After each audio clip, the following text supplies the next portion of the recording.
the edges of it. That's the reason they weren't so badly hurt. But a lot of damage was done even there, over into Louisiana and everything. But the one I remember was Frederick. Years later. Years later, after Royce died, and Mom Fowler was sick in the hospital. And I was down there, and it was my birthday. And they called me. I was staying at her house by myself because I had to get some rest. I was there with her during the day, but I checked with the nurse, and she said, you just can't tell, you know. So I went home, and they called me. Why they didn't call me, I don't know. They called Aline, the niece. The nurse knew I was there and had to get in touch with me, but she didn't call me. She called Aline. Then Aline at 6 o'clock called me and told me that Mom Fowler had died during the night. And so I went over there by myself. Nobody went with me. Those cousins just did not think about things. I went over to the hospital by myself, and she was still in the bed, and there was a woman in the other. There was a double bed, double room, you know. Felt sorry for that lady.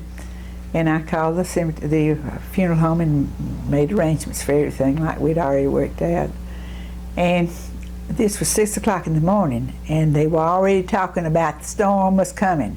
Everybody was getting battened down with the hatches. Lines at the filling stations, because when the storm hits, the power goes out and you can't pump gas. And they were at the grocery stores getting all the batteries and flashlights and canned goods and water and you name it, what you do to get ready for a storm. Because at the Camille, everybody was gun shy, and I don't blame them. But I had said we'd have, it's just not done down the South to have a funeral the same day you die. So we were going to have it the next day, but the funeral home said, you better go ahead and have it because it's going to be a storm. You can't tell what things will be like tomorrow. And I was off from work too, see, from Hooker Barnes. I had to get back eventually. So I said, well, let's go ahead and schedule it for 2 o'clock. Because, see, the Howells all had to close down their store to come, and they were busy getting stuff ready too. The plate glass on the stores, had to be prepared. And it was just squally times, as they say down in the coast. Everybody had better things to do than a funeral. That's right. And so finally the minister was on hold, and we were going to have it at the funeral home there anyway, in the chapel. And so finally they said, well, everybody that's going to come anyway can come now, so you better go ahead and have it. And Ralph had come down from Hattiesburg to be with me. He was. He was the only one of the family there, but he was there, and we pushed it up till 10:30 and had it, and there were a lot of flowers. Hooker Barnes had sent a lot of pretty flowers, just beautiful things. And the people in Picayune too, because she had lots of friends. And when she died at 6 in the morning, and at 10:30 you were having the funeral? 10:30 or 11, it was before noon anyway. 4 hours after she died? Well, it was probably near 12, I guess. But they had time to embalm her and everything? Oh yeah, it doesn't take long, I guess. But anyway, we had the funeral at the chapel and got out to the cemetery and didn't even take the flowers out of the hearse because the wind would blow them away. But we got her in the ground and everything and got back to the house. And it was just really blowing sideways. And Ralph Ralph went on back pretty quick because he had to get back to Hattiesburg, see. But I'd had them take all the flowers out to the nursing home where they could be enjoyed, because that's where she had stayed for the last year maybe. That was another story about her in the nursing home, why she was there. But let's finish this one first, okay? But that was my birthday, and I came back to the house after everybody gone and watched the news to keep up with what was happening. And there was the house is on Main Street, that Canal Street, and there was a big television radio store across the street that had big plate glass. And about 11 o'clock, I guess it was, that night, I heard glass break. And Mom Fowler's door had a glass that you could see throughout the top, through the curtains. And I glanced out there right after I heard it, and saw this person running, a young-looking fellow, running around the side of the store back toward the alley with something under his arm.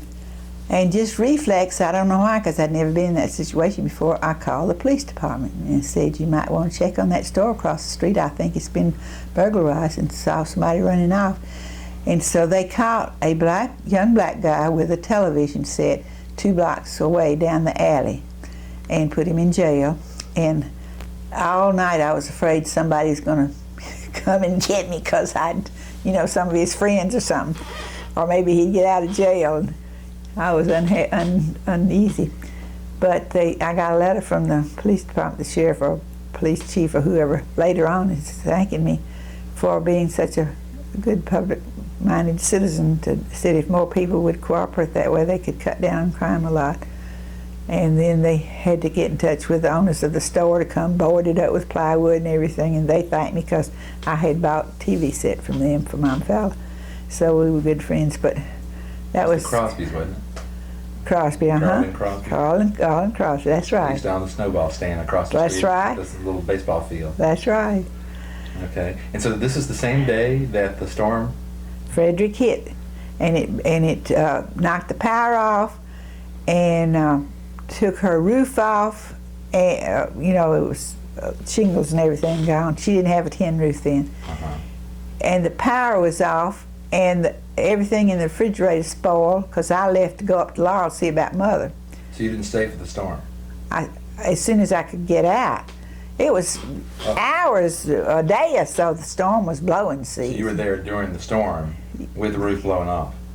No, Okay. I left before that. But the power went off and I didn't know about that, and when I came back, the refrigerator was ruined. Well, Stewart, who was the lawyer, who was Roy's best man that I told you about, the blind guy, he got the insurance to pay off and got her a new refrigerator. Took that one off, so that was good. Pays to no Joe sometime. There was nothing unethical, but it was... Yeah, sure. Might have had more trouble with a stranger, see, right. Insurance paying off.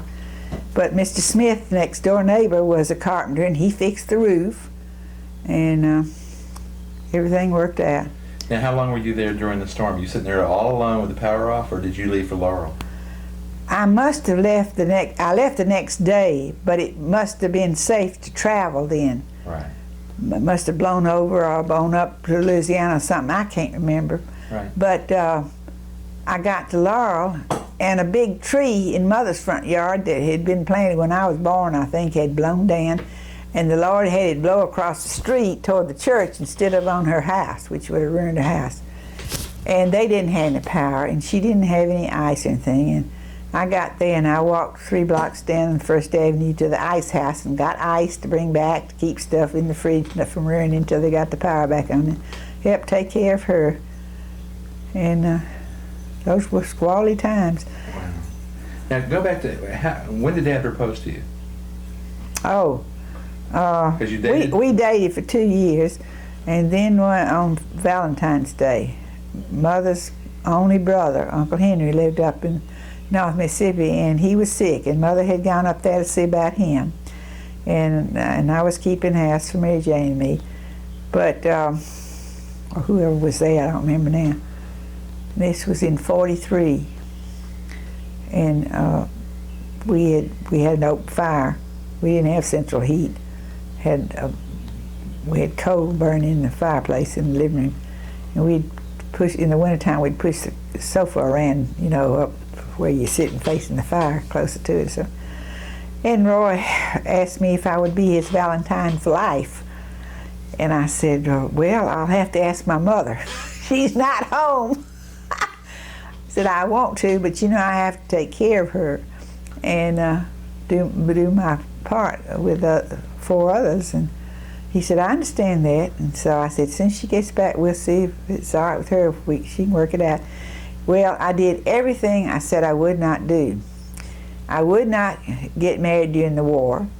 I would not get married to somebody that didn't have as much education as I had. I'd finished college, fortunately, and Roy had just finished high school, plus his post stuff, learning pipe fitting and everything. And he was 4 years younger than I was, but he was a lot older than I was. Chronologically, he was a man, a street person, you might say. He'd grown up in New Orleans and Picayune, and since his father was young, he had been working around older men, and he was smart. He's street smart, that's right. So he was really older than I was, and experienced and stuff like that. I was just naive, little somebody. You were more polished. I had the polish, that's right. Fortunately, I had the social graces that he had not been exposed to. And so we were a good combination, but as soon as Mother got back, we worked it out, and the rest of the things, I wouldn't get married during the war, I wouldn't get married and keep on working, I wouldn't get married and keep on living at home, and I wouldn't get married to somebody that didn't have as much education or so type. Well, it was during the war. Roy was down at Camp Shelby, just 30 miles away. It was stupid to move somewhere else and to quit work, so I did all those things, and it didn't matter. It worked out great. And then when he got out of the service, well, we came to Georgia Tech. And how did he pick Georgia Tech? Because it had the courses he wanted to take, and it just appealed to him, and Atlanta appealed to him. Did you consider any other places first? I told you Tulane in New Orleans, Right, and right. MIT up is at Boston or somewhere. Uh-huh. And We picked Georgia Tech. Ramblin' Wreck, yeah. And we went to the railroad salvage office in Laurel and got a damaged bed, a maple bedroom suit to start our housekeeping with. We used wood putty to fix the patch where it had gotten broken in transit. Got it for practically nothing, I think, $25, something like that. Because see, we didn't have any money back then to speak of. I took a job from leaving the county health department to go to the state health department, and needed a car to do the travel around the state. And Roy had the Chevrolet. And way back, and you couldn't buy cars, you couldn't buy tires, you had gas rationing, all that stuff back then. And he didn't want me to buy a used car because he knew I'd get ripped off. And he said, I'll sell you my car if you just pay what I have outstanding on it. Paid $1,300 for a four-door Chevrolet that had, back then it had one of those gadgets that beeped when the door was open or a light was on or something. Anyway, it was ahead of its time, but it was just Chevrolet. And we had good tires, and we sold it for that much when we got rid of it to come to Georgia Tech. But he bought your car. No, you bought his car. I bought his car, and I teased him and said he sold me his car so I'd finish paying for it, and he still had use of it. And he married you and got the car back Got for free. the car back for free. That was a big family joke. But anyway, he let me have his car so that I could travel. But I still came home on weekends, and he'd come home on weekends, see. But it was rough back then with rationing. You had to really count your miles and not make unnecessary trips and walk a lot more than we do now. But you want to tell me the story about why Grandma Fowler was in the nursing home? yeah, after Roy died, now she started going downhill, so I lost her zest for living. She didn't have anything to live for. Even though we all got along, she just wasn't that close to the grandchildren or me. And she was always enjoyed poor health. I mean, enjoyed poor health. And she got to overdosing on pain pills. She had liquid Tylenol that's full of something, and she'd just be looped and take her medication incorrectly too, so that she was, I guess she could have qualified at times for a drug addiction, just prescribed drugs. But she was very demanding, and Paul, what was her name? The maid that worked for her for a long time. She was good as gold. But anyway, she lived there. Her husband's name was Fred. Why I can't think of hers, I don't know. But You'll think of they it. lived across town. She had two little adopted boys. And she had to go home at night. She couldn't stay 24 hours a day because she had her own family responsibilities, and she was a big church goer too. So we had to have somebody stay at night. She could come during the day, but she couldn't stay at night. And she'd like some days off, like weekends and all. So I tried to get somebody, a white person from around or even black. I went through 6 different people to be a companion, to stay when the maid, I want to call her Lizzie, but that's not right, couldn't be there. And the time we hired the 6th one, I said, now, Mom fella, this is it. There's nobody else to get. I'm giving you fair warning. If you run this one off, she would be rude to him, accuse him of stealing, and just talk ugly and mess up the bed when she didn't have to, so they'd have extra work to do, stuff like that. It was just terrible. I said, if you run this one off now, I have no recourse but to put you in the nursing home over there. And she was well warned now. And so she ran that one off, and there wasn't anybody else that I could take care of her. So we put her in the nursing home, and I said, now, Mom Fowler, it's a lovely nursing home. We were fortunate there in Peking. Nice nursing home. I said, I'll bring your bedroom furniture over here in your lounge chair, your lazy boy you like to sit in. Bring your TV and your radio, your clock, anything you want. It'll make it look like home. She was so mad, she pouted and refused to have anything brought from her house. Not one thing. No TV, no nothing. She was just going to show me.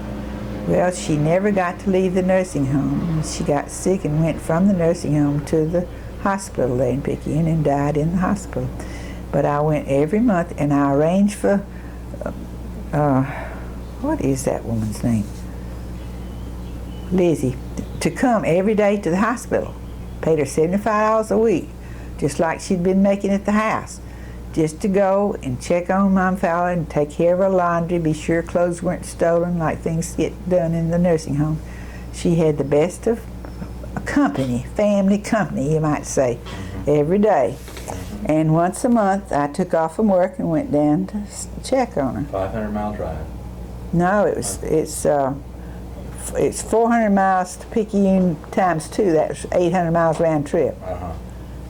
Once a month. And of course, I'd see Mother on the way too. But still, I did everything I could, and I had fortunately, before she had to go to the nursing home, when Roy died, I was able to get her to do a will and give me power of attorney and all the business we had to attend to ahead of time. So that was taken care of, fortunately, otherwise I would have had trouble. And fortunately, she had enough money to pay for the nursing home and take care of things. And then when she died, we sold the house, and you boys all got your share. Plus the mineral rights over at Chattawa in Mississippi, out from Magnolia. It's 100-something acres. If they ever hit oil over there, don't hold your breath. You'll get about 1/64 or something of a barrel. Okay.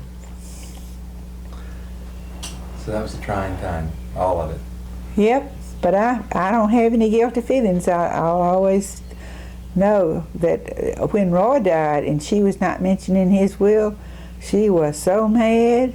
And I explained to her, I said, Mom Fowler, he didn't have all that much to leave because the house and car and stuff were all in my name anyway.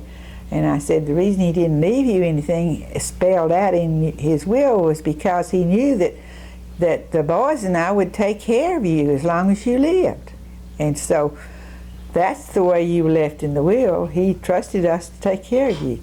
And she finally realized that that's true. I don't know of any in-law that would have done as much for her as I did.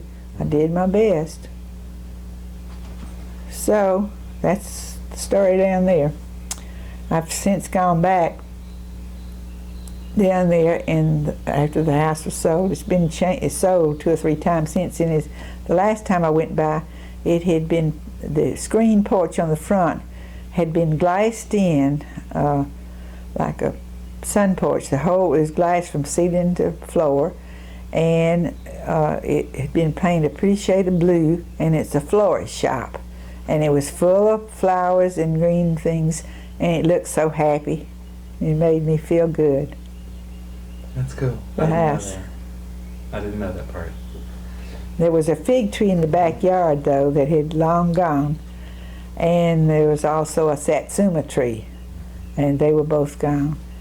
They were using it for a parking lot back there for their trucks to deliver flowers and all that. Interesting. And tell me about your father. What was his history? Well, he worked, well, you got some of that in Leonard's tape. Yeah, but I don't see that. My daddy and mother were born in North Mississippi at Ackerman and Matheston, little holes in the road, and my grandfather, your great-grandfather, was quite a businessman, and he had a lumber company and some kind of a store, sold supplies and all, I think, and was quite well known in that section of the country, and had several sons, and Leonard was the oldest son, I think, and he came to Laurel working for the railroad. He was always in accounting, things like that, bookwork. And they started Gilchrist Forney Lumber Company. Eastman Gardner was the big one that started way downtown in Laurel, and then Gilchrist Forney started over 2 blocks from where we lived. Was it Gilchrist Forney? Gilchrist, Gilchrist Forney, F-O-U-R-D-N-E-Y. The lumber company is no longer there. Eastman isn't either. The sawmills are gone. It's masonite now they use the wood for. Masonite's a process where they take the wood and explode it and make fiber and then press it into boards. And I worked, Mary Jane and I worked in the office there. And at one time I had charge of the vault where all the patents were stored. They wanted to get a patent out there to let me get it out for them, that sort of thing. Responsible job. But anyway, Daddy got offered the job in the office at the Gilchrist Forney. It was just 3 blocks from our house, so he could walk, and that was a lot better than going way downtown.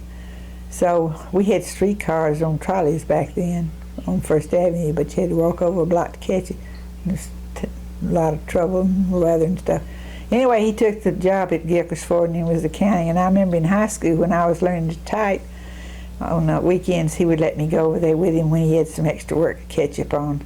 He was so conscientious. He was always on the one over there doing anything, catching up. And I know he was doing other people's work, you know, help them look good, but he was a good salt of the earther too.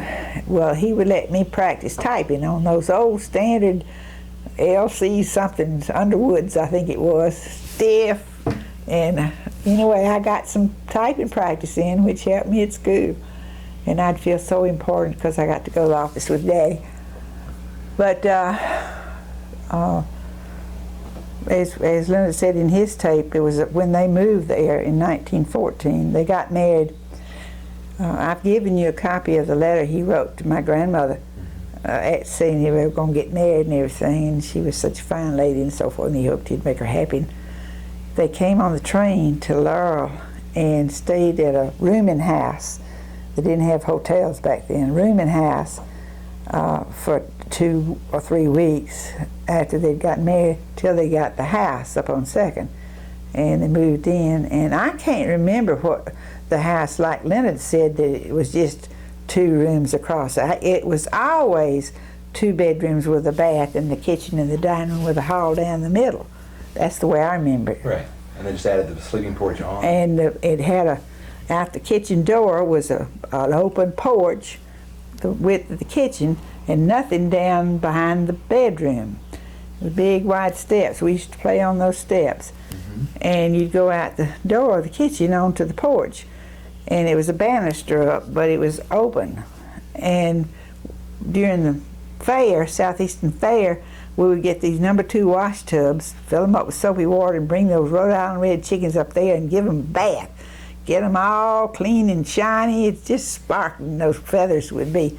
And put them in cages, take them to the fairground, and Dad'd get all the blue ribbons with his chickens. But it was fun messing with those chickens. But later, they did away with that porch and built the sleeping porch. And as he said, it's made with that beautiful pine. Can't buy pine like that now. and windows all around. It was sleep porch, and it was only closed from Mother and Daddy's bedroom by French doors that have glass in it. Why it was done that way? For light, I guess, to let the inside room have light. But they had windows out. But you talk about privacy, I never understood our family, how we managed to grow up like we did. But then they screened in the porch off the kitchen, see, and had a door coming from the sleeping porch into. But like he said, Mary Jane and I shared that front bedroom, a double bed, and a closet, not just a little bit bigger, twice as big as that pantry. And girls and clothes stuff, you know, we didn't have much wardrobe back then to have been able to have all our stuff in that in the dresser. But we managed. Got along fine.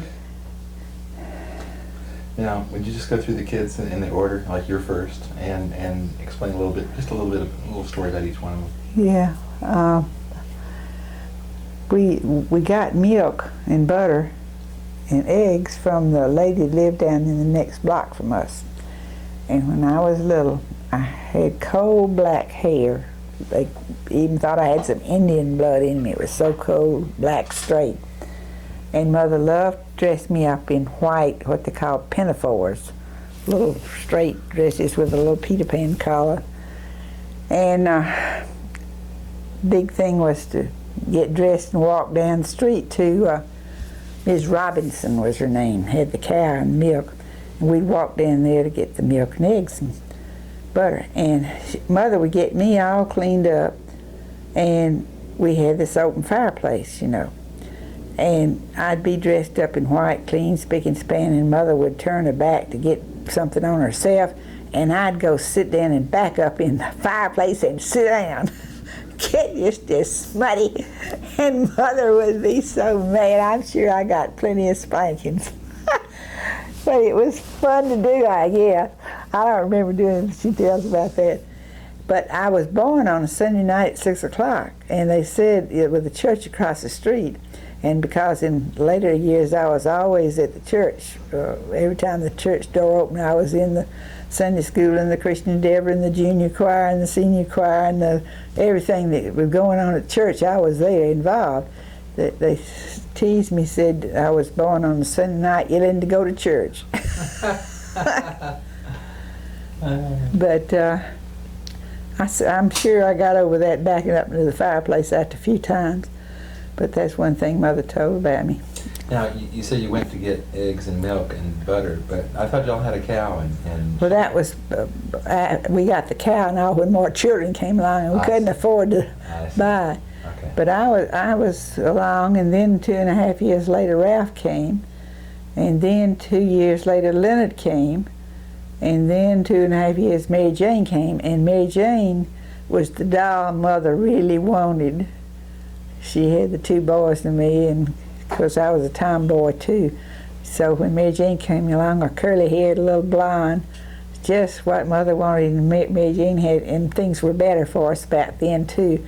And she had pretty clothes and a china head doll, I remember. And I wasn't jealous or anything, but I just remember Mary Jane was one baby she wanted and was glad she got a girl. And then a couple of years later, Marvin came along, and Mother said, Daddy, this is it. We got enough. Can't take care of any more. And I don't know whether they had sex after that anymore or not, but that was it. Is there a correlation between that and getting kids? Yeah. So who was second after you? Ralph. Ralph was, really? Ralph. Okay. And then Leonard. Tell a little story about Ralph. Well, what did you remember that you'd like to remember? He was a lot like Daddy, and in looks and build. We all ate well, and were on the heavy side. And Ralph liked manual stuff, sports. And when he was in high school, Miss Ruby Malloy, who was in charge, we were so lucky. Miss Ruby Malloy, who was the organist choir director at our church, was also the public school music teacher. And she visited around every school and played records, classical records, and we had to learn composers and the melodies and identify them, all that stuff. We had good background in classical music and singing and stuff. And then she was at church too, and raised under her choir music, and I got to sing solos and got invited to sing in a couple of weddings and all that stuff. I had a pretty good voice. But that's a good example of when you have a talent and you don't use it, you lose it. I can still sing, but nothing like I could back then, see. But just one of those things, you can't do everything. But Miss Ruby had a harmonica choir. She got harmonicas and got the mothers to make a blue with a red line cape, you know, tie up here and then cape, and it came down about so, and some kind of a little cap matched. And Ralph was in the harmonica choir at school, and they went by a bus up to Meridian, which is 50 miles away, 60 miles away. And back then, being on the radio was just something unheard of. And she arranged for her harmonica band to play on the radio in Meridian. That was big doings. So I remember that about Ralph. And he went to Mississippi State, and Leonard helped him go. Oh, and I forgot to tell about Shorty and Roy. Roy was helping Shorty go to Ole Miss, and when he went in the service, he got married to a girl from Birmingham who was spoiled rotten with a silver spoon in her throat. And they got married out in California. We met her when he got his wings in Georgia, but she followed him out to California and got married out there, and we're together 2 months. Unfortunately, they didn't have any children, but the last thing he did before he shipped out for overseas was to send Roy a check for all the money he had loaned him to go to college. And they sent me a box with needle and thread and all that kind of stuff. I've still got it back there. Sewing kit, you call it. And she came back home after he was killed and lived with her folks and remarried right soon afterwards, and had nothing to do with bringing his body back. She gave permission, didn't even come to the funeral. And there was a $10,000 insurance policy, and she went to court and fought Mom Fowler. Mom Fowler thought she was supposed to have all of it, but they split it according to the court. Said she got half and Mom Fowler got it, and she didn't need it and Mom did. But anyway, that's water on the bridge. But I was thankful they didn't have any children. That would have been a rough thing with Mom Fallon. Right. Caroline was her name. But Shorty paid Roy back. Well, Ralph paid Leonard back too in time. But then Ralph went to Mississippi State and studied geology. And if he had applied himself and really been interested in geology, that's where you learn all about oil. And Mississippi is just an oil field. We could all been millionaires with, if he had known about the oil back then. Mm-hmm. But the war came along, and he was an air pilot in the Air Force, and he flew B-25s, twin-engine, twin-tail thing, and was in North Africa way back with Patton and everything, the early part of the war, and stayed in, made it a career. He went to Korea, he went to several places where he was an instructor in jets, the latest thing, Selma, and I've forgotten where, in Japan. So he retired as a lieutenant colonel with an addiction that finally he was able to conquer. And for years he didn't have a drop, and he went to the VA down on the coast and went through the treatment and all, and then he'd go back every month and make peanut brittle for him and give him his speech and get their attention, and he did a lot of good. But Mitty had a rough time there for a number of years because she didn't know how he was going to react. She was fearful sometimes that he might do her bodily harm, but he never did. She was not battered, as far as I know. She never let us know. But that's the reason he was able to work with Marvin, who was also an addict, and got him in treatment at the VA. But Marvin's didn't take like Ralph's did. Mm-hmm. And that's what killed him eventually. So it wasn't cancer or emphysema, it was alcoholism? That was the beginning of it. That lowers the other organs so that they're susceptible to kidney and cancer and all that sort of thing. But how Leonard survived, I don't know, but Marvin came to Georgia Tech on his GI Bill. And Leonard used his GI Bill and went to Alabama and studied accounting. And if he had just used his GI Bill and gone to New York or somewhere and studied music, I wonder how different his life it would have been. But instead, after he did the accounting, he decided to go to seminary and be a preacher. He felt called, and I'm sure he was, and he went to Columbia. And he met in Gainesville at one of the churches he went. He met Ruth, and she was a brain professor's daughter, and she got her master's in music with honors at Duke. She graduated at Agnes Scott with honors. So all her kids are national merit scholars and have scholarships to go to college on. But anyway, I never will forget us going to visit them. Roy and I went down one Saturday to have lunch with them in Union Point when he had a pastor there. And they knew several weeks ahead that we were coming, and we got there about 11:30. Instead of dinner being started, Ruth was on the floor with the baby, playing dolls, changing clothes, working in a scrapbook of things she'd saved, and Leonard had to rush her in and get lunch ready. And she just marched to a different drum beat. She wanted to have as many babies as she could, and she had 3 too close together, and because the reason it was too close together was because she had rheumatic fever and she had a heart murmur, and it was too hard on her, see. I see. And so when Elizabeth was born, it was too bad, and she died a couple months after that, I think. After the birth, not during birth? No, not during, after. I see. And Mother helped raise Elizabeth and the 2 little ones too, because they were all babies. So Elizabeth and Francis, you mean, or? And Tom. And Francis was first, then Tom, and then Elizabeth. I see. And they're very close together, but not as close as Bill and Pete, but close.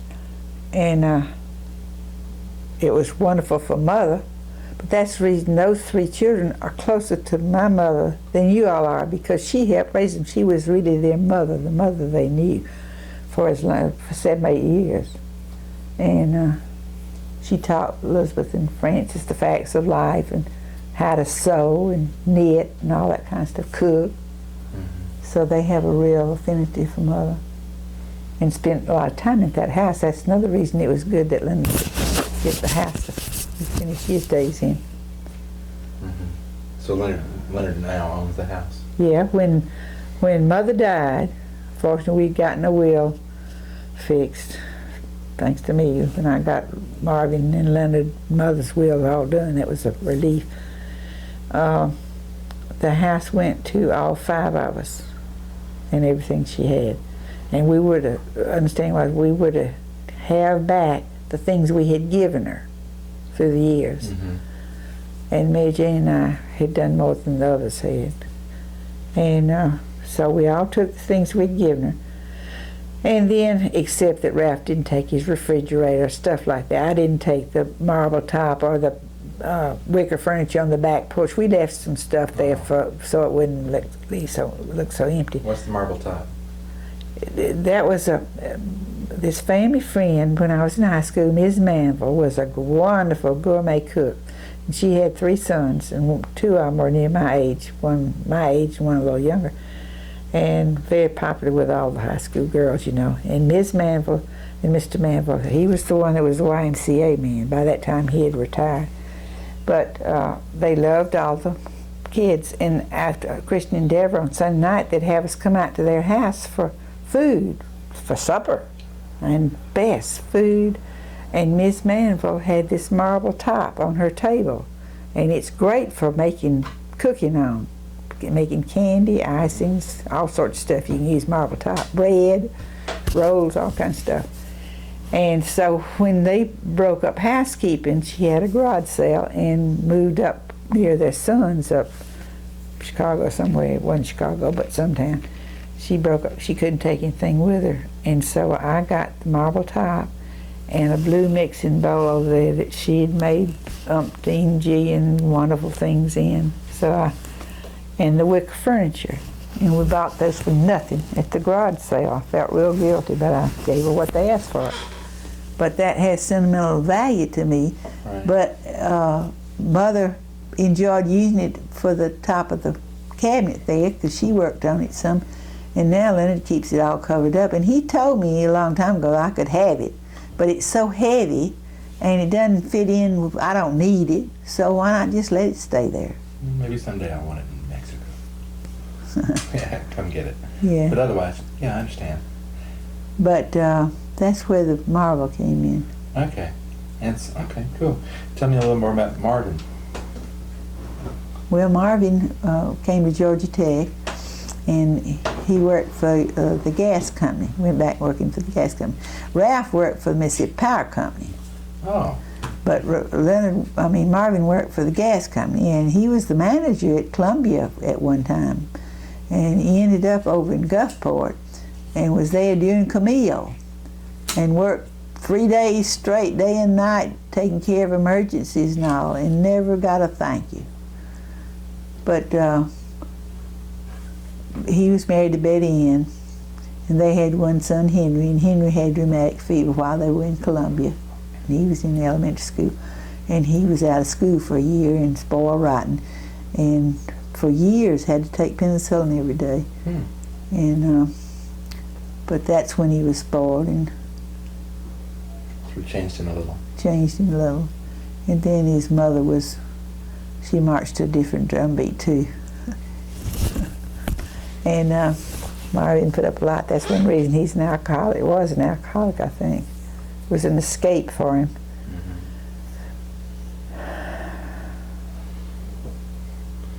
But we were all a close family. I don't remember ever having fusses. I'm sure we did, screaming at each other and all. We played touch football, and we had tin can hockey out in the street after it was paid. Everybody Christmas would get a pair of skates, roller skates. Not roller blades, roller skates. Right. With a key, and you'd ruin your shoes, tighten it on the sole. And we'd all have broomsticks and tin cans, and you'd play hockey, and you'd get in the middle of the block and have a look at it, both ends of the block, and they'd yell, "Car, car!" when some car would be coming. You'd have to get over to the curb. But not that much traffic back then, so we could have a roaring game of tin can hockey. And the girls played right along with the boys. Cool. And it was fun. What was Mary Jane like as a little girl? She was feminine, and she and I were just different. I was a tomboy, and she tried to be, but it wasn't natural with her. And Mother tried to teach both of us to sew, and Mother was a great seamstress and a perfectionist. If I didn't do it right, I had to rip it out and do it over. And I lost patience, and I didn't want to learn. And Mary Jane stuck with it, and she's quite an accomplished seamstress herself. Now she has the money to pay to have somebody do it, but she knows how it's supposed to be done and tells them. And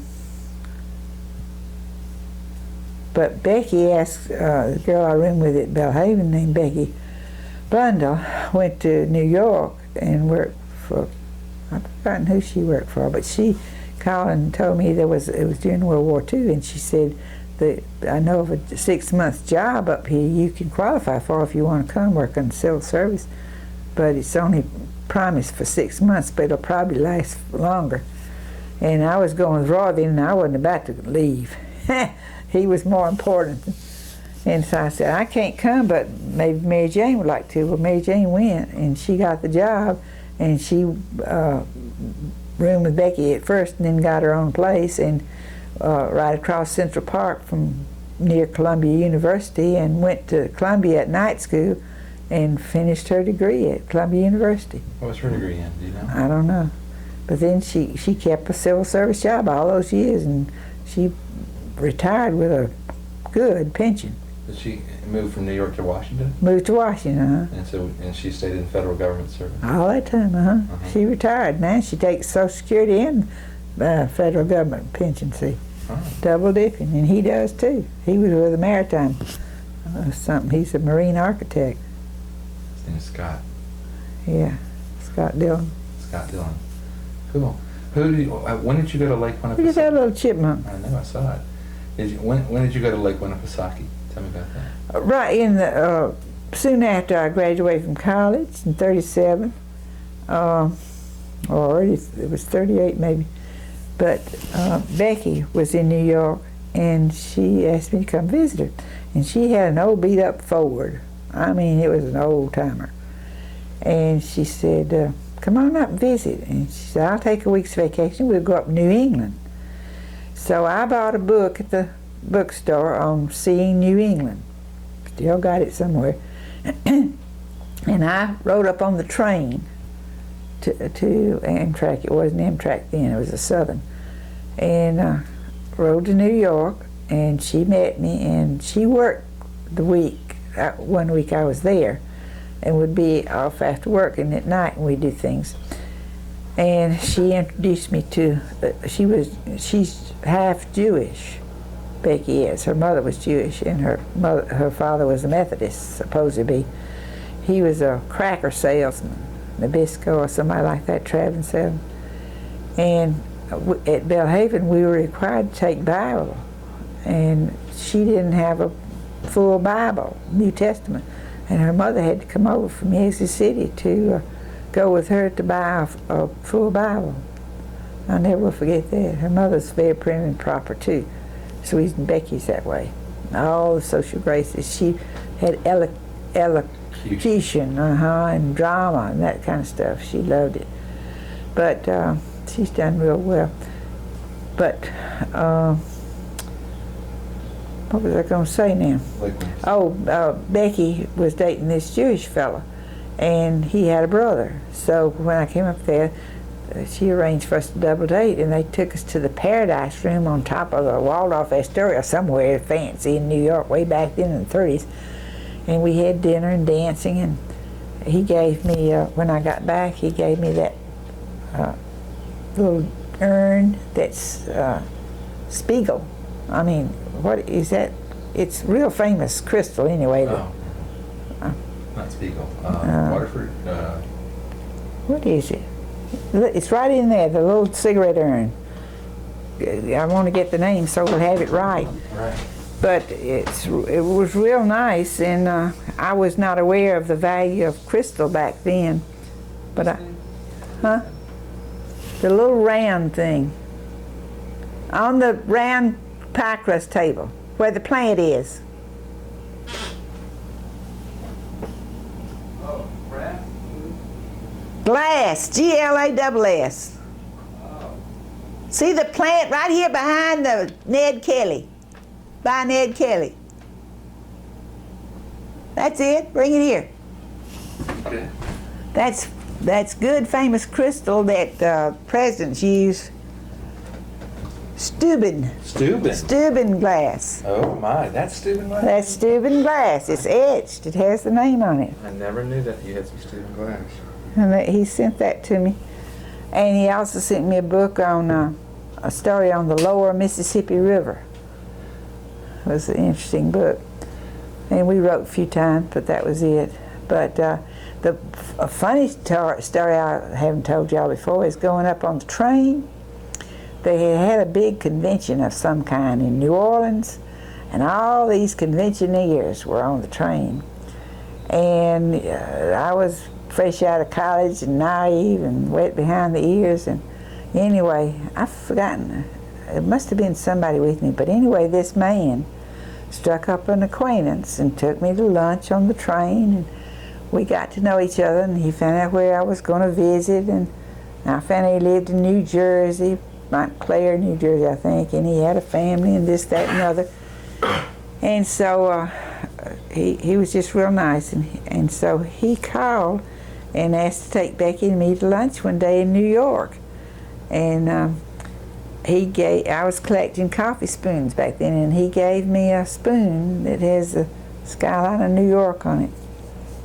And today, I guess his mother knew about that. She'd say, "A married man and you going out like that?" That was really funny. But I was living high back then. So you and Becky went on up to New England. And we went to New England with our book.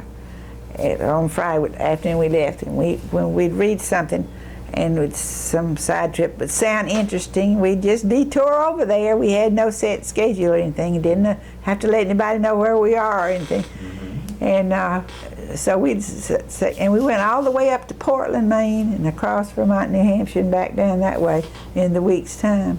And it was a beautiful trip. Did you have any car trouble? No car trouble except that one flat tire at Lake Winnipesaukee. We had a flat tire on Main Street, and it's a summer resort sort of thing, and it was after the season or before the season, I don't know which, but anyway, we had that flat tire right, and it was in front of a coffee house that had a big plate glass window, big as this.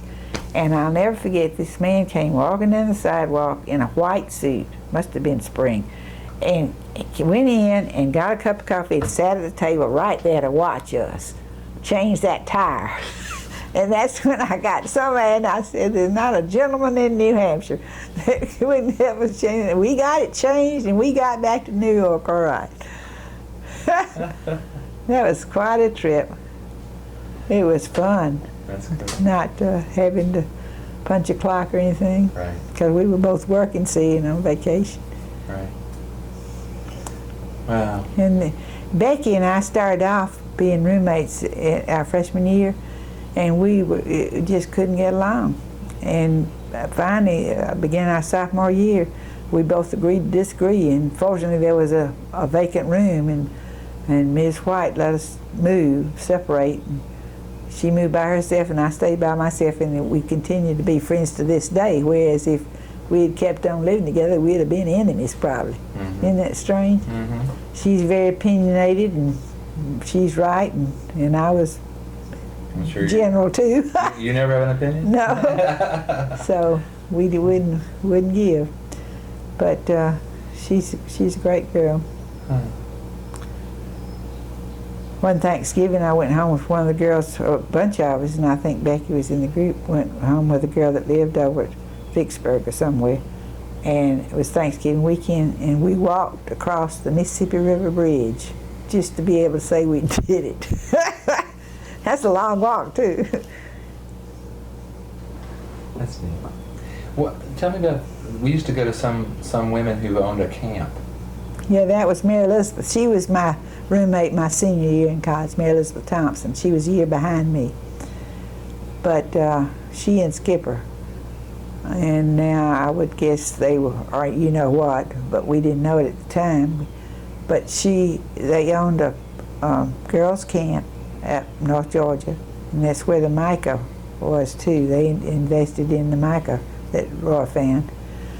I think she lost $2,000 in it along with him. But Dad invested too? She's remained friends all these years, keep in touch, and she has. She went on after they sold the camp. She went with Girl Scouts and got to be one of the very top United States executives in New York, and retired a few years ago.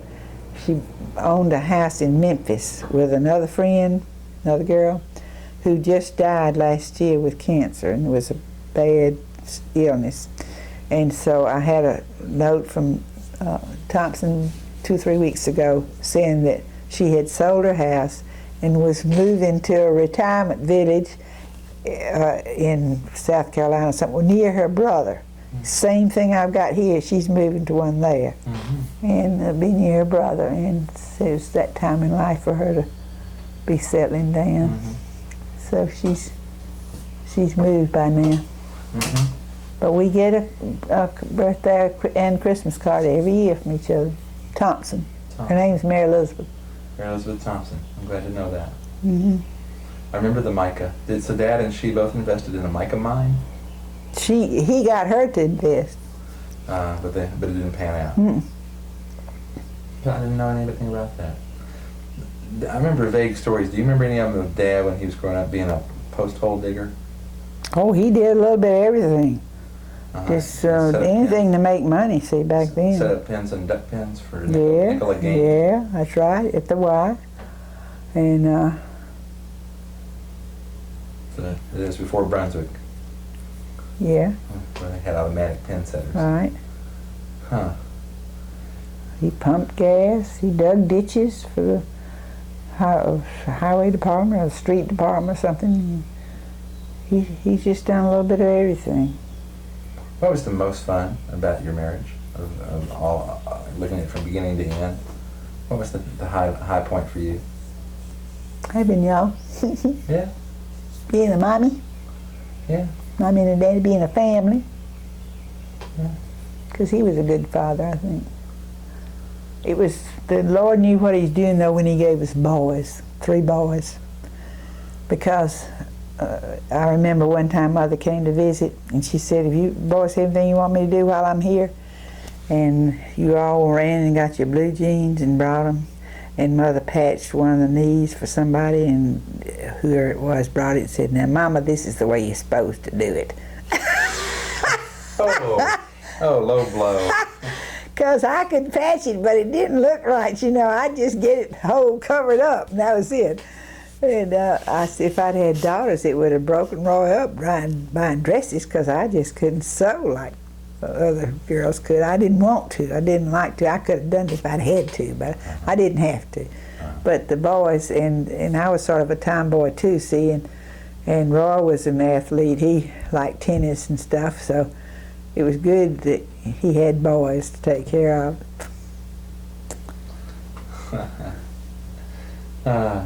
When was the time you thought you weren't going to make it? Never. Never. Really? That's Never. good. Got tight when y'all had the for sale sign in the front yard. It wasn't in the front yard. It was in the Daily Record advertising for house was going to be sold on the courthouse steps on a certain day for non-payment of property taxes. Really? And the whole town reads that, you know. And that was in the 60s. It was embarrassing. But we finally borrowed the money from somebody, some foundation loaned us the money, loaned in my name, and Roy co-signed. Really? Because the house was in my name. That was another thing. Roy always put stuff in my name, and then if we ever had any trouble with the company, see, it wouldn't go against us, against the house now. But not many men have property in their wife's name, see. But we got the money from the foundation, and we were paying $130 a month, pay off $5,000 loan. Wow. And wow. Can you figure out what Dad's attitude was? I mean, I know y'all suffered going through the high school graduation, and the whole family came down for like my senior thesis. You know, the theater production, the art show. Armageddon. Yeah, the view from Armageddon. But Dad couldn't be bothered to come to the graduation, and it hadn't really bothered me because you were there and you did a great job, and you bought the cold duck, and we just had a good time. And you got in your box the other day. You got your little graduation man. Yeah, it was on top of the cake. Little statue. That was one. But Dad, he had something going on business-wise that money. He could either make or lose money or something. I'm sure that was it. His reason he didn't come. It wasn't that he didn't want to be there, but it just wasn't convenient or smart for him to leave what he was doing. When he died, he had about 30 or 35 land syndications, and each one had at least 15 to 25 investors. That's a bunch of people to work with. Mm-hmm. And each one, it was a matter of buying a piece of property and selling the investors on putting up the money to buy it. And then they had a manager, general manager, and he was it, general partner it's called. And the general partner had to pay the taxes and keep the insurance paid, and if trees fell down, clear it off, take care of things, and try to market it, sell it, so they'd make a profit. And they were supposed to go into it with a 5-year time frame involved. But when he died, all those had to be restructured. A new general partner had to be, they had to decide whether they wanted to walk away from the property and lose what they had put into it and all things. But he had a lot on his mind all through his business years. No matter what he was involved with, he was always ethically thinking about the other fellow more than himself. And he could probably, if he'd been selfish, he could have probably done a lot better for himself. But he always tried to play fair, treat everybody like he wanted to be treated. And that's one thing I hope he passed on to y'all. I think he did. Mm-hmm. But that, I'm sure he wanted to come. He felt like he'd come to your graduation by coming to the other. And it was expensive for our whole family to come down there too, you know. That's true. That's true. That is true. I hadn't thought about it that way. But anyway, he was proud of you. And I was proud of Bill. You know, he went to Georgia 2.5 years, I think. And he was having his problems all that time, and I didn't realize it. But he would take 3 courses, and when he saw he was going to fail one, he would withdraw so that he wouldn't have a failure on his record. And he'd only get credit for 2 subjects. Well, he'd have been going to Georgia for the rest of his life at that rate, see. So when Roy died, I said, now, Bill, I'm going to pay for 1 more quarter. But if you don't pass 3 subjects, 15 hours, which is a minimum, you don't have to make A's or B's even, just pass. Well, then I'll try to send you back. But if you don't, you're going to have to drop out, go to work, and stay out till you earn the money to go back and pay for a quarter. And then after you go pay for a quarter and I see you mean business, then I'll try and help you again. Of course, he never went back. And but when he got his real estate broker's license, Roy told me that was one of the hardest things he had to acquire. I figured that was the equivalent of Bill's college degree, and I was real proud of him. And that's the reason I let him have realty research. Because to me, that was his graduating. His diploma. Yeah. Yeah. What did you think about Pete growing up, his campus crusade and all this and the holy roller stuff? That he wasn't so holy roller. He was just... not holy roller, but... He was just like I was. I was the same way in high school and college, and I was always in the youth groups and, you know, leading devotional stuff that way and all. Was Peter a good student? But Peter told me he wanted to be a minister, and I said, Peter, that's one of the hardest callings you can have, because you listen to people's troubles all the time. They always talk to the minister about their problems. It's not so happy a job. There are happy parts of it, but why don't you just go into something else, like journalism or cinematography or whatever you want to do, and be an active lay person, a deacon or elder or something in the church, a Sunday school teacher. There's plenty of jobs where you can do things you have talent for besides taking on the burden of the pastor. And he said, I just feel I'm called to be the pastor. And so. But he did major in communications. Yeah, that's right. But he's a pastor in spite of me.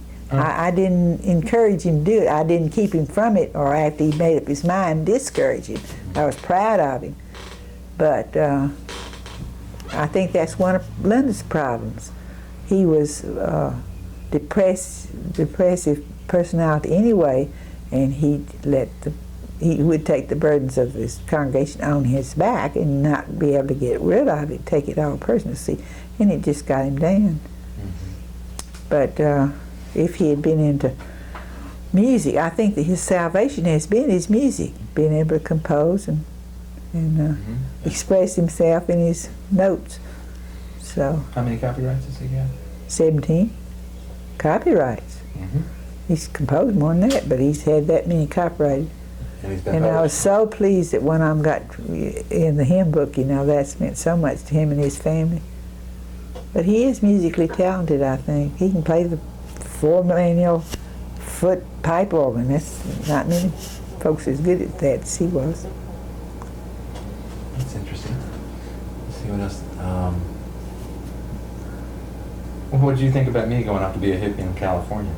I've said many a prayer. You know, had that motorcycle in the back and turned over, and oh my. Yeah. Yeah, I said many a prayer. So glad you got back home. And it was interesting when I visited you to go by and see where you lived. It was different from what I thought it would be. It was more civilized.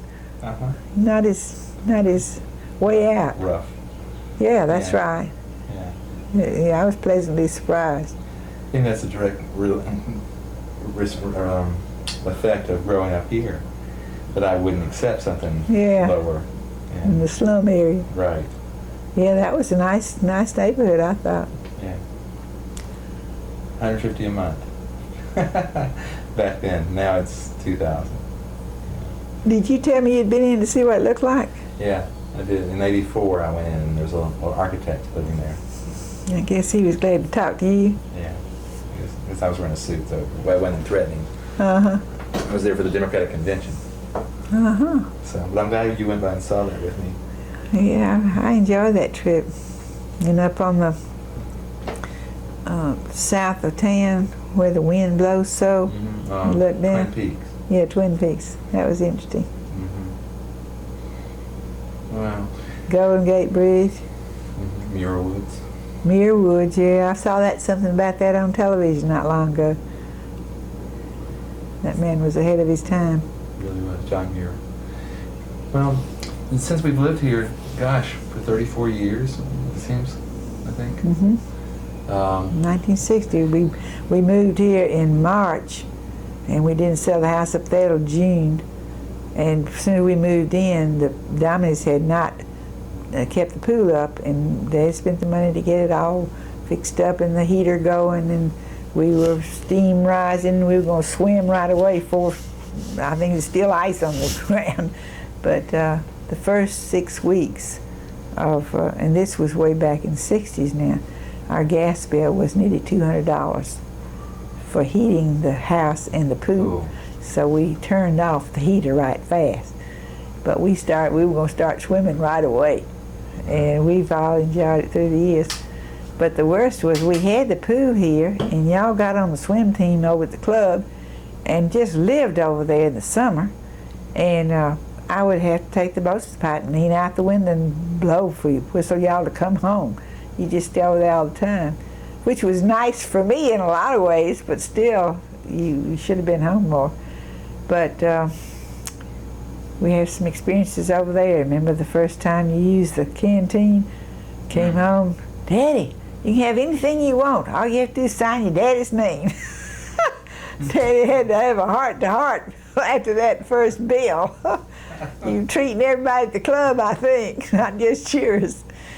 And then the time Peter fell off of the high diving board and hit his skull, and on the edge of the pool. And Susan Reeves' boyfriend, Joe, was a pre-med student, and he was a lifeguard, and he took care of me, and there was a doctor or two that had just come off the golf course in the locker room, and they took care of the towel and everything, you know, and they called me in. It was rush hour traffic, 5 o'clock or something, and I called Dr. Teat, who was our pediatrician back then, and he met me at Crawford Long Hospital and had the surgeon, and they stitched him up.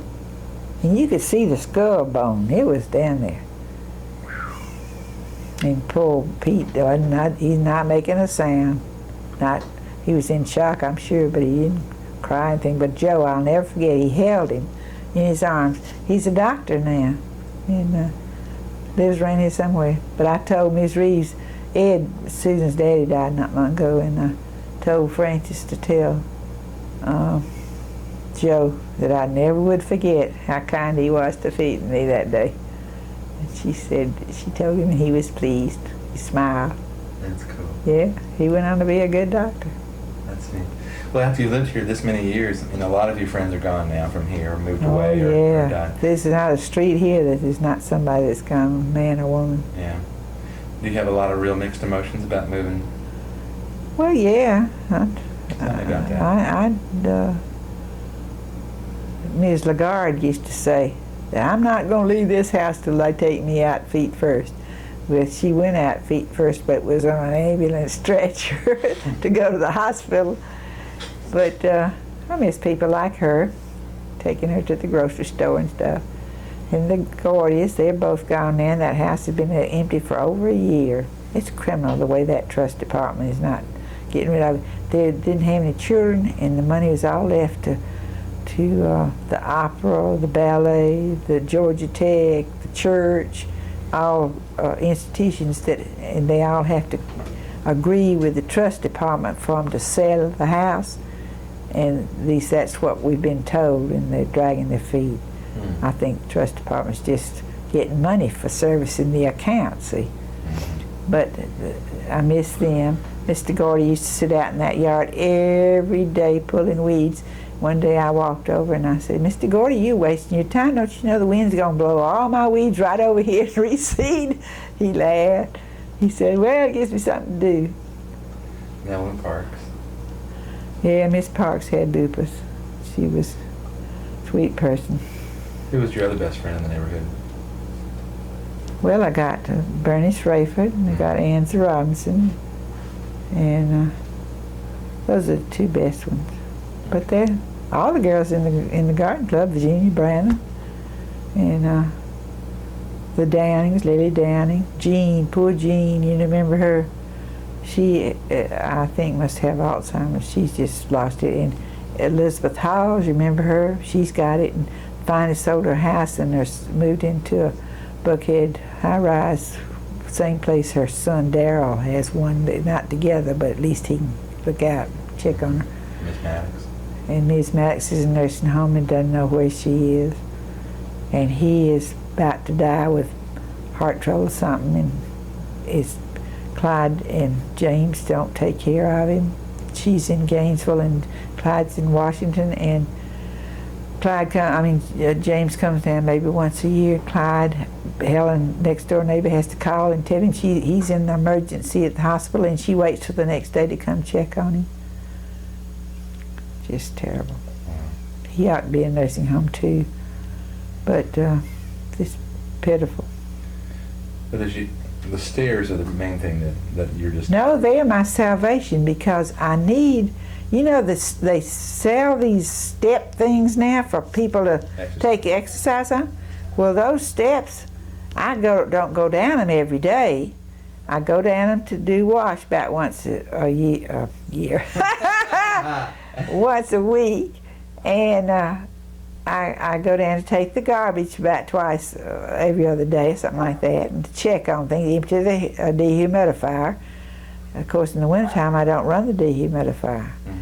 But the exercise I get is good for me on those steps.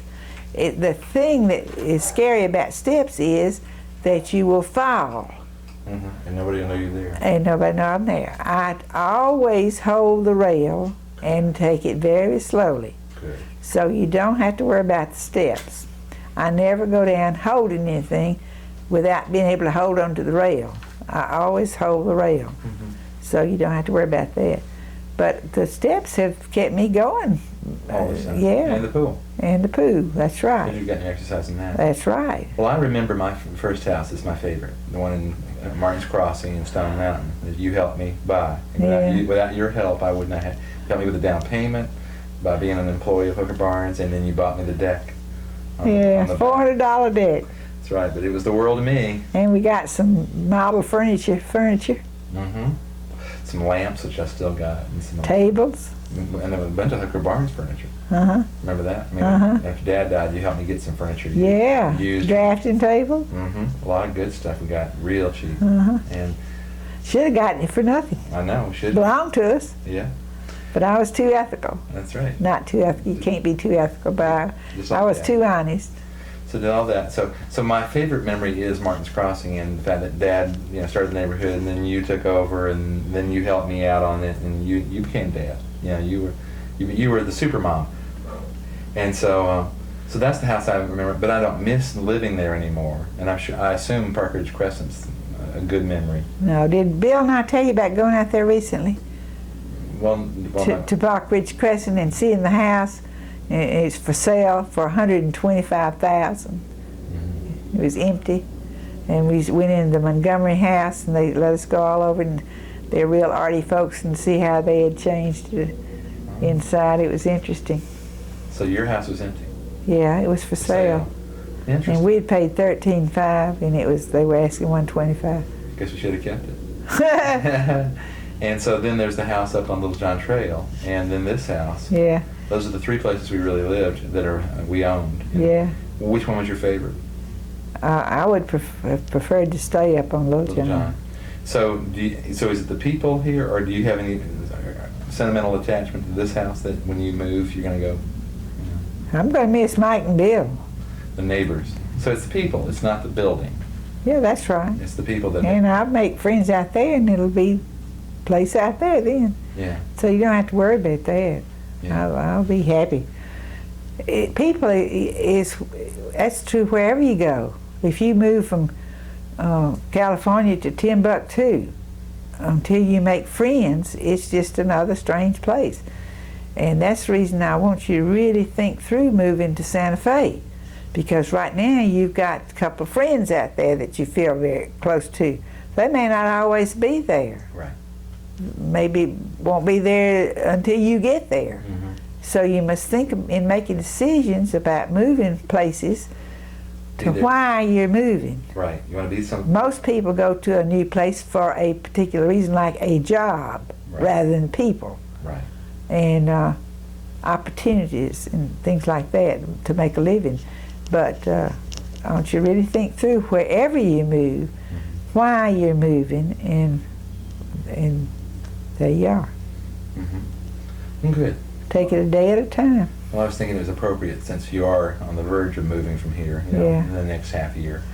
I think I'm being smart because I'm looking to the future about being well and being able to make a contribution, and I think I will be out there. I have visions of being able to make a contribution and have a well-rounded life out there, and be among people that understand aging and what to do about it, and offer opportunities for activities that keep you mentally alert and all, and I think it's going to be fun out there. Good. I will miss, as long as I can drive, it won't be that much of a change because I can still keep contacts. Right. When I can't drive, by that time I will have already established a new lifestyle and friends out there, and it won't be as traumatic, and Mm-hmm. I'll be happy. And I will, the thing that's the most pleasing to me about the whole solution is that I will not be a burden to you boys. I will be independent and able to take care of things myself, and we can keep on loving each other, and maybe I'll be able to leave a nickel, whereas if I'd kept on living here, I might have had to call on you. And I don't want to be dependent or a burden. And this way it solves everybody's. It keeps you independent. Yeah. Yeah. That's good. So I think it's wonderful. That's cool.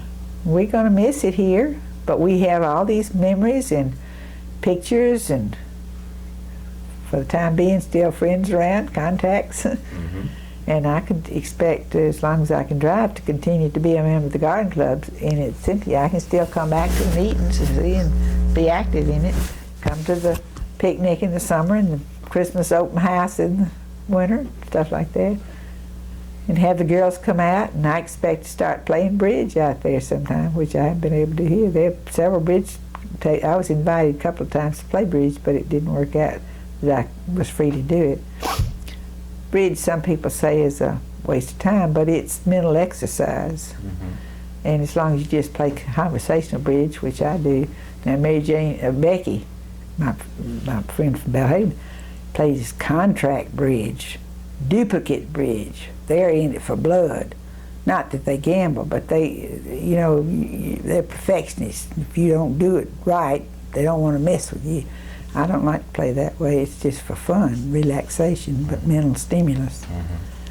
But I'm sure they've got a book reading club out there, and I think they have a Bible study group, and they have crafts and activity. They're building a swimming pool, so I'll be able to swim. There are all sorts of things going on. And you're still a very commutable distance. Mm-hmm. Just 25 miles. Goodness, you go that far to work sometimes. That's right.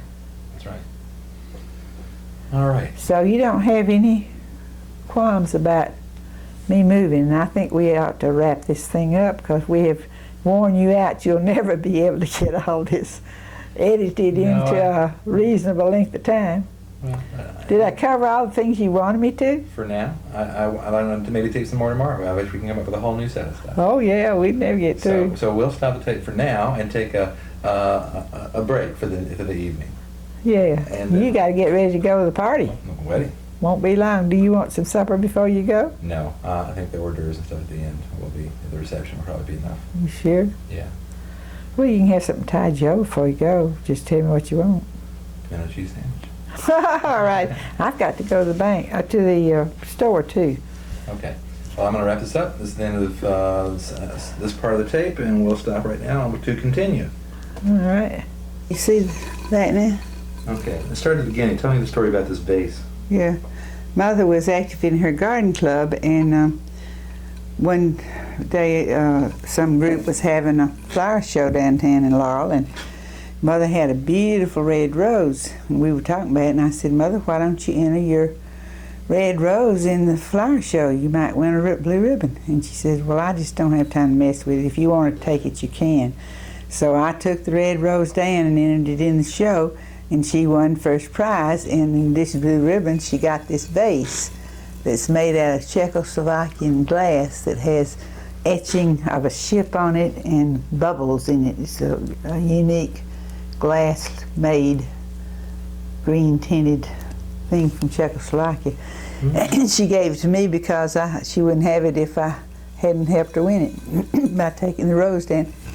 And these dried flowers I keep in it because these dried Iliagnis twirls tie in with the wallpaper where it used to sit out in the front of the hall.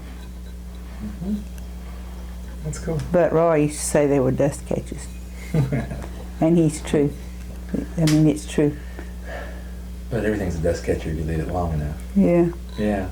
Thanks for telling me that story. Mm-hmm. Did you think about anything else we didn't talk about yesterday that you remembered you wanted to talk about? Can you remember anything that you want to know about? Yeah. Did it bug you to have to drive us around all the time and go to some swimming meets? No.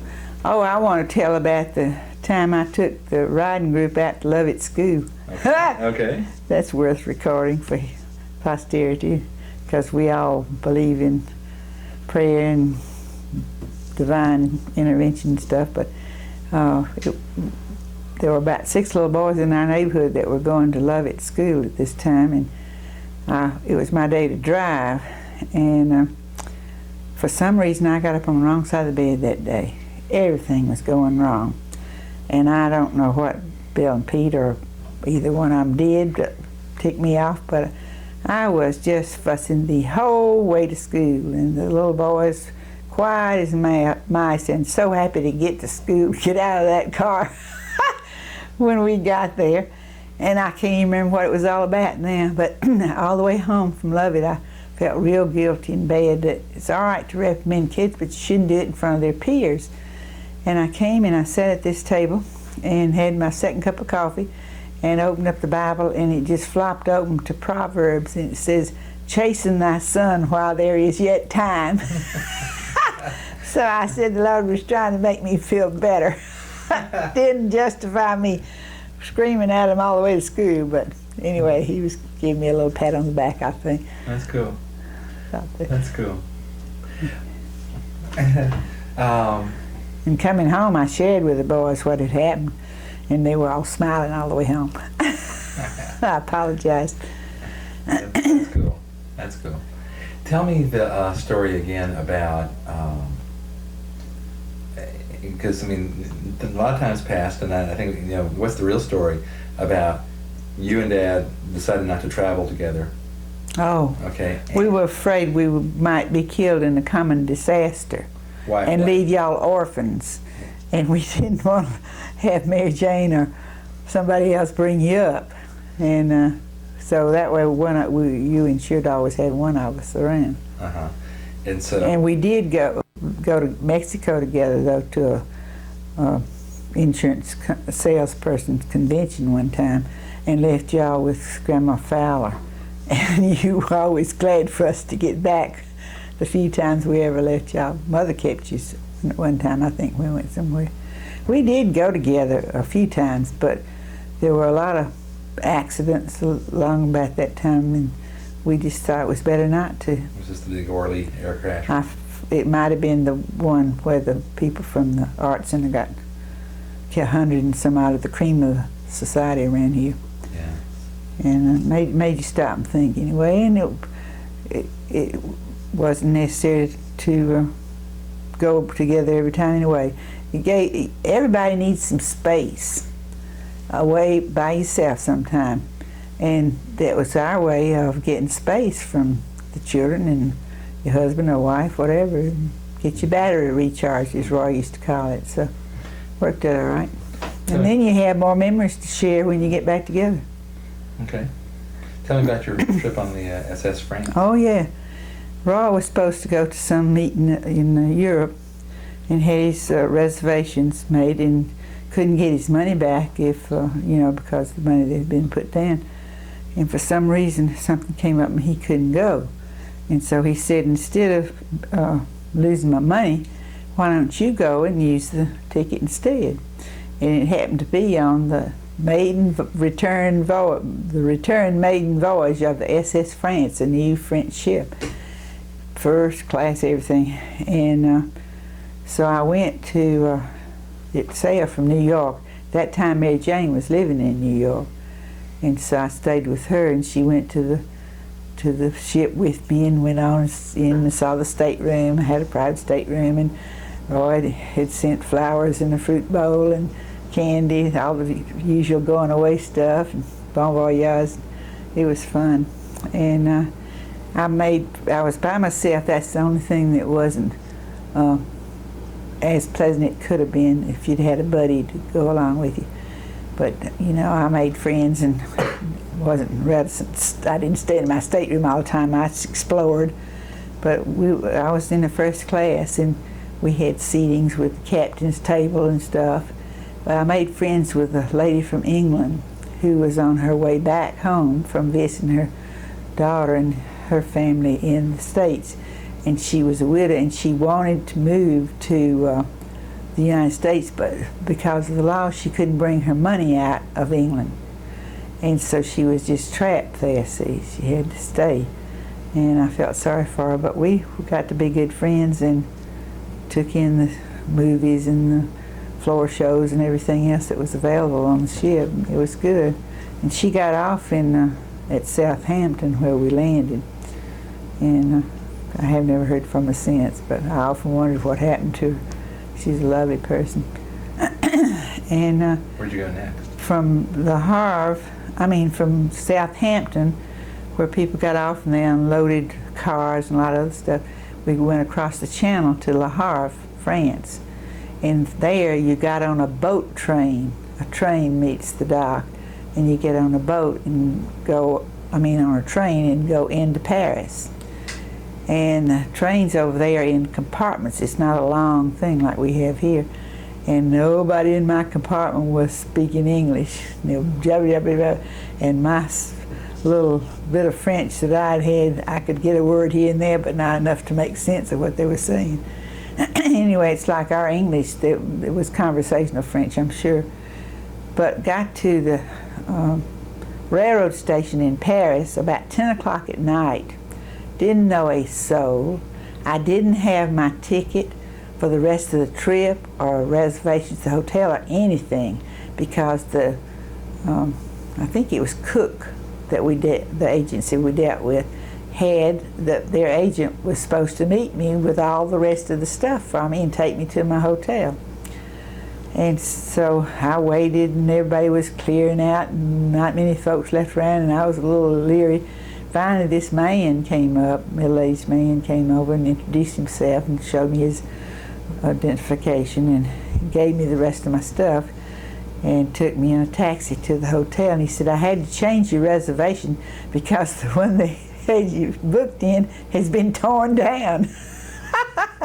I thought, well, my, they sure do keep up with what's going on around here. But it was as I remember, it was in February. And it was, even the natives were complaining about how cold it was.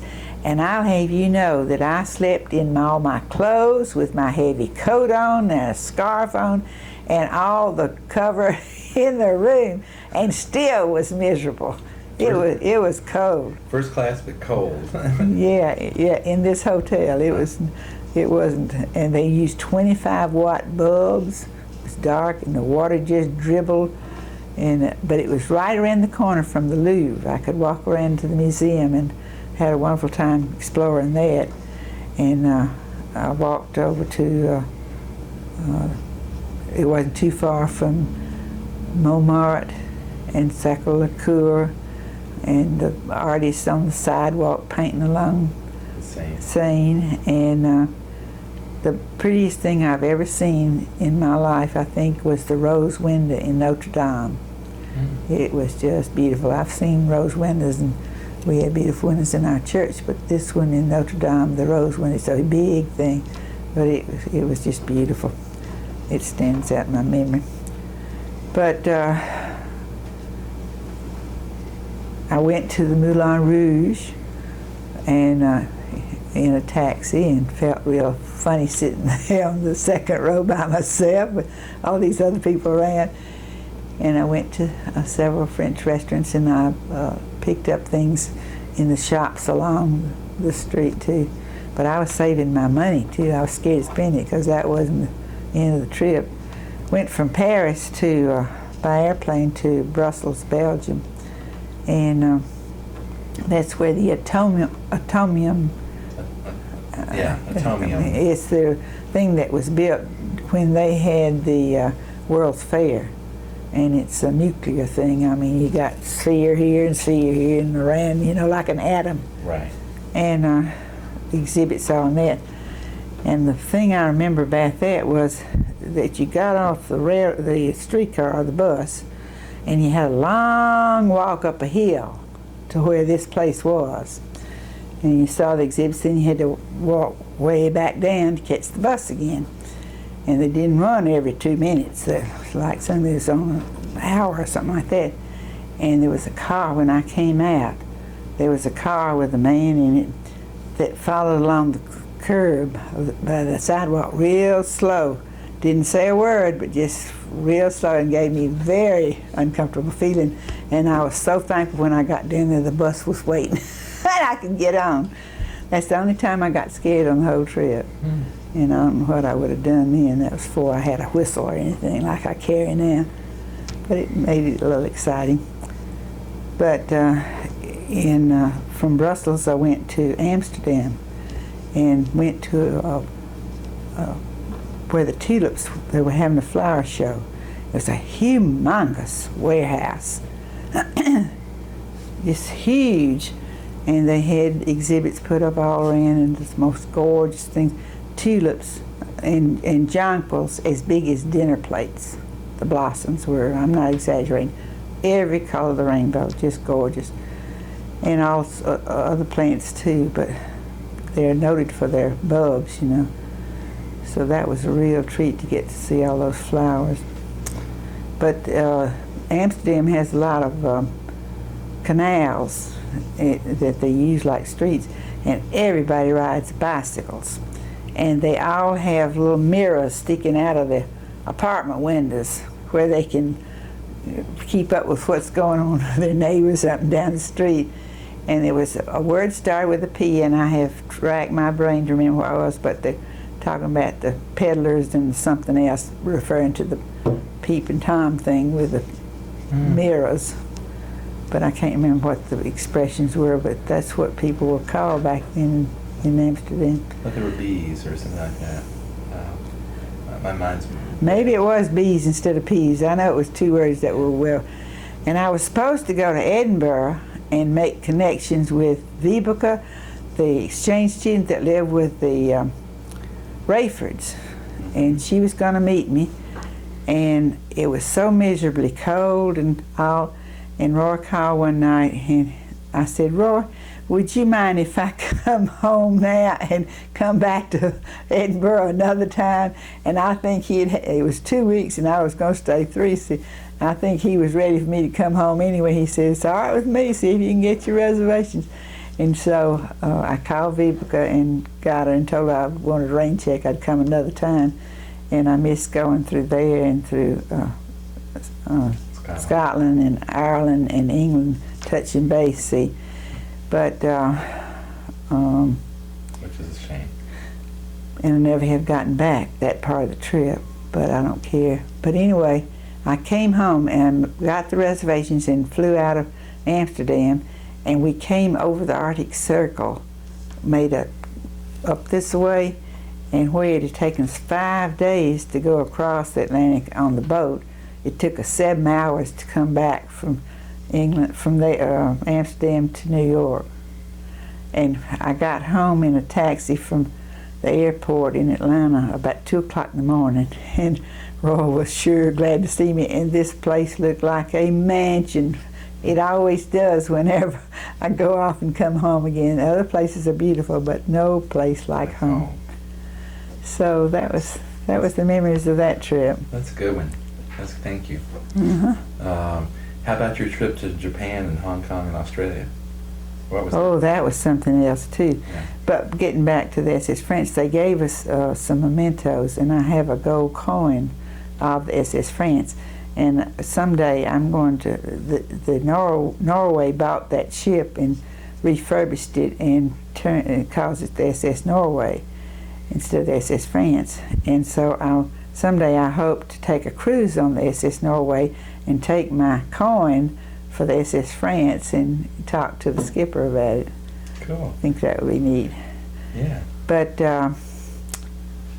back going to Australia, Bob Minnick was Roy's right hand for a number of years, and he was a good friend of me, and he had always promised Bob that he would take him with him on a trip to Australia sometime, one of the business trips, but he never did get to do it. So when I went to work, I wanted to get to go to Australia and find out exactly how our companies intermeshed and how they operated, because I know they were picking up ideas for new house plans from us taking to Australia. That they didn't even have closets built in the houses, and they built before they started doing business with us. I mean, it's just, they knew about closets, but they just didn't design them that way. Saving money, I guess. But anyway, I think it was in October after I went to work. I worked out the deal to go to Australia, and Bob was going with me. And I told him that I would pay his round-trip airfare and his hotel, but he'd have to pay the rest of it, and he jumped at that. And that way I had somebody to go with. Mm-hmm. And it wasn't like going on the SS France, but we went, and we went to Tokyo first. We flew from California, and we flew to Tokyo, and then stayed there a few days. I've forgotten exactly how long. We were gone about 2 weeks. Then we came back to Japan. That is Japan, Tokyo. I mean, Tokyo. You mean Hong Kong? Hong Kong. Flew to Hong Kong. We went to Tokyo first and then to Hong Kong. Don't you go that way? Yeah. And then we came to Sydney. And in coming to Sydney, from Hong Kong, we flew practically across the whole country so we could look down and see the difference in the country. And it's very varied. And we were booked in at the hotel that was owned by Hooker Corporation, and I had a suite with a little fridge that was fixed, with drinks and cheese and stuff, and a fruit basket and flowers. And then I don't remember what Bob had, but he was in another room. But we got the purple carpet treatment, red carpet treatment, whatever you want to call it, because we got to meet, especially me. I'm sure Bob did too, but we weren't taken together. We were separated. But Keith had the VIP in charge of all the different entities in Hooker that we did business with, to entertain me for one day and take me around and show me what they did. And I remember going out with one fella and seeing a man-made island where they had dredged up dirt and made an island and built stuff on it now. But one thing we did that not many people, if anybody, could say was they have the Harbor Bridge in Sydney. And we flew over the Harbor Bridge going into land. We took, Keith got mixed up on meeting us and was supposed to pick us up, but we took a taxi over the bridge going into town to our hotel. And that afternoon, all in the same day, Peter Thompson took us under the bridge in his yacht. So we went over, on, and under the Harbor Bridge. And one day Jill took us to the Sydney Opera House, which is a landmark there with the shell roof and all. And Hooker had given an art collection for one of the hallways there. So that proves how influential and a part of the community in Sydney Hooker Corporation was. And we had lunch there out on the open outside looking over the harbor. It was interesting, good food. And they have, and then one night Keith took us up to the revolving thing in Seattle was on their hotel there, not Hooker's, but a hotel or office building. I forgot what it was, revolving rest, and we could see all around at night. And the big thing there was prawns, huge prawns that we call shrimp. We don't have them that big, but it was tasty food. But it was, I know one of the VIPs took me up outside Australia to a wooded area, and I heard for the first known time what they call bell birds. The songs they make sound like bells tinkling. I don't know whether they have bell birds anywhere else in the world or not, but they do have in this forest outside Sydney. But from Sydney, then we flew back to, and Keith had a catered dinner at his house for all the VIPs and us. And some of the people I could tell, especially the wives, had never been there before. And I had been walking, Jill had taken us over to the Botanical Garden, which is not too far from the office downtown, and we'd seen all these pretty flora and fauna and stuff. And I had walked a lot and my feet were hurting. And so we had on a long dress, and I took my shoes off, went around in my stocking feet, and some of the other ladies grinned and said, "I wish I could do that." I said, "Why don't you?" I was very uninhibited then and got by with it, but my feet felt good. But Keith's house was lovely, and it was on a terraced gardens down to the water where they had a boat docked. And Betty was real sweet, his wife, and they had 2 or 3 children. They were all there. And one of them was studying to be a lawyer, and I told them if they wanted to come over and intern, and they could stay with us, but they never did come. It was talked about though. But after we left Australia, we flew to Before you leave Australia, did you leave at the beach club? Oh yeah, Lady Hooker took me to the beach club one day for lunch. Just me. Bob was off with somebody else. And we were sitting out on the porch, just a long porch, having a cool drink before we had our salad or something. And I said, "I didn't know y'all had any blacks here." It was a private club and private beach. Now, she jumped and looked like that. It was somebody with a wetsuit on. And she relaxed when she saw what it was. So I thought that was a little different. Uh-huh. You saw a lot of Aborigines, though, and we went to a zoo and saw the koala bears and Uh-huh. everything like that. But that was funny about the wetsuit.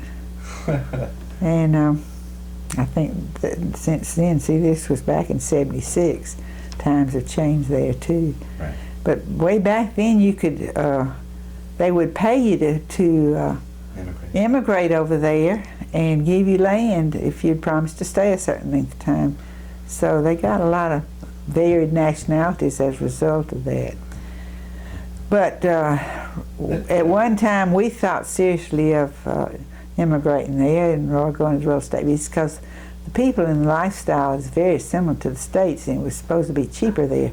But Roy went over there and researched it. And the education system was fine, and the medical and all was fine, but the real estate commissions were about a third what he made here, and that's he couldn't afford to work that way. So that was before he had the idea of being a broker. I mean, a developer.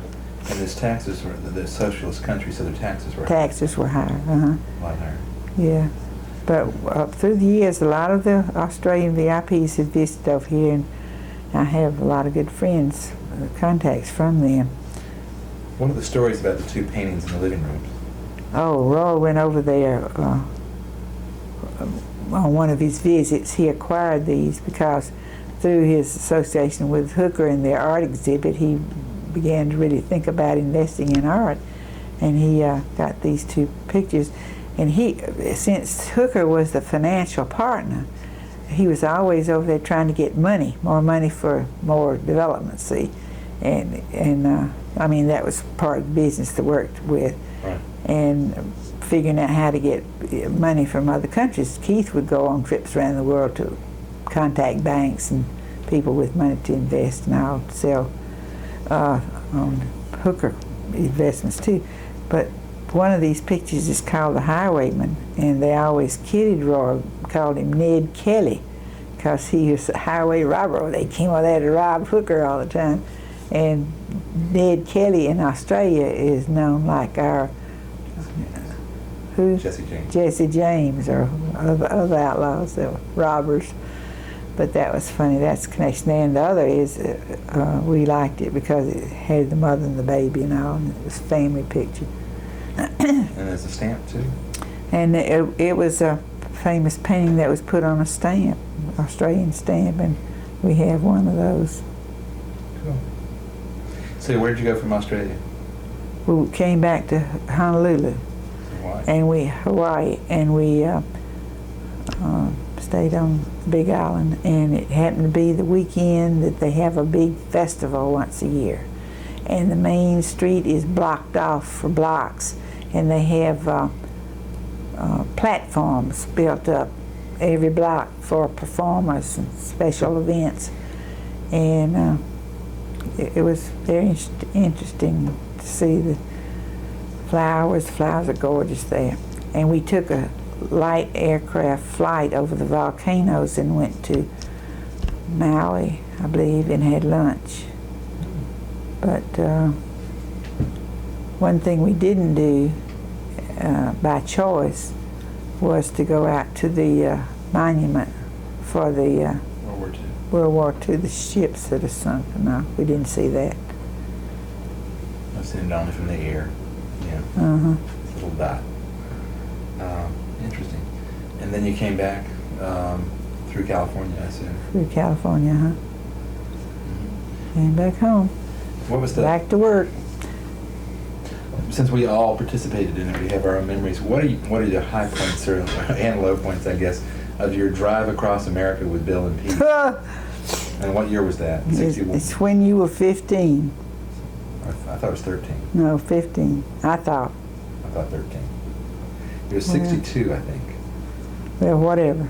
Anyway, we put you on the train here, and you went to Chicago and changed trains and stations to go to Seattle. Roy was going to some kind of business conference in Seattle, and it happened to be when the World's Fair was on. And he had reservations for a hotel or something for the convention near the World's Fair. Well, Mama didn't want you to, but Daddy let you go. And you would let us know when you got to the second station. It was Sunday afternoon. And we didn't hear, and we didn't hear, and we didn't hear. And this one time, your daddy started walking the floor, wondering, because there's no way to get in touch with you. We didn't know where you were or what. So, fortunately, about 5:30, 6 o'clock, telephone rang, and it was Western Union. And you had been smart enough to get the conductor to send us a telegram saying that you were running so late getting to the other station, but you did catch the train, you were all right, and you'd see him in Seattle. Then Roy heaved a sigh of relief, said, I knew he'd cope. So you got to Seattle so far ahead of Roy that you were able to just case the joint. You knew where everything was, and when Roy got there, y'all had a ball and you could tell him where to go. And when the 2 or 3 days convention was over in Seattle, you saw the failure, then you all flew down to Anaheim. And in the meantime, I had Bill and Pete in the car, and we left here and drove across country. The lower route went through Carlsbad, New Mexico, that way. And I had never driven in the desert, and I had all these premonitions about the water and car breaking down and all this other stuff with long stretches of nothing. But we didn't have a bit of trouble. I did take a shillelagh with me, and one sat on the back seat and one sat on the front seat, and every 100 miles they swapped. And that's the only way we made it. But I had to threaten with the shillelagh several times when we got into arguments. But we would try to time it to get to a motel with a swimming pool before it got dark. And this one night, see, I had to go 5, 6 days it was to get there when y'all were getting there. And this one day, I was trying to make a few more miles, and it got to be about 9 o'clock, and it was dark when we didn't have reservations along sea. We just go where there was a vacancy. But we stopped at this motel, the only one I could find a vacancy sign on. And the boys, first thing, pop in the room, you know, and get into the swimsuits and go out to find the pool. And they both came back in with long faces. Mama, you ought to see that pool.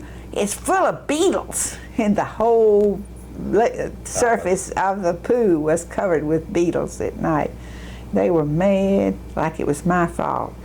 And we had to watch television till we went to sleep that night. So I hate to wrap it up, the tape's gonna run out. So we did get on to... We made it to Anaheim, and then we came back through the Grand Canyon, and Peter got lost. How did you find him? We went to the information station, and he was standing in line, and Roy said, what were you going to do when you got up to the desk? And he said, I was going to ask them where the lost and found department was. So our boys have always been able to cope. And we did Carlsbad Caverns on the way Yeah. back?